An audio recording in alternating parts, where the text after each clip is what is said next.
ఇవాళ తెలంగాణ క్యాబినెట్ సమావేశం ఉంది. సీఎం రేవంత్ రెడ్డి అధ్యక్షతన తెలంగాణ క్యాబినెట్ సమావేశం అవుతుంది.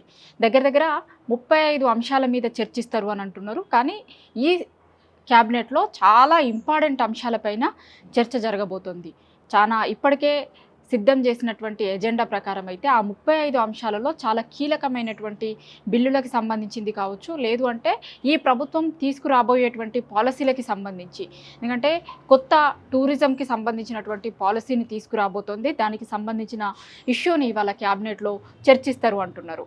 దాంతోపాటు మద్యంకి సంబంధించినటువంటి పాలసీ పైన, అట్లనే మైనింగ్కి సంబంధించినటువంటి పాలసీ పైన కూడా ఈ సమావేశంలో చర్చిస్తారు అని అంటున్నారు. దాంతోపాటు ఎస్సీ వర్గీకరణ, బీసీ వర్గీకరణకి సంబంధించినటువంటి ఇష్యూస్ పైన ఇవాళ క్యాబినెట్లో చర్చ జరుగుతుంది అంటున్నారు. ఎందుకంటే బీసీ రిజర్వేషన్లకి సంబంధించి కాంగ్రెస్ పార్టీ హామీ ఇచ్చింది. కామారెడ్డిలో బీసీలకి సంబంధించి ఒక డిక్లరేషన్ ఇచ్చింది 42% రిజర్వేషన్స్కి సంబంధించి. అది చాలా కీలకంగా మారబోతోంది భవిష్యత్తులో అంతా కూడా.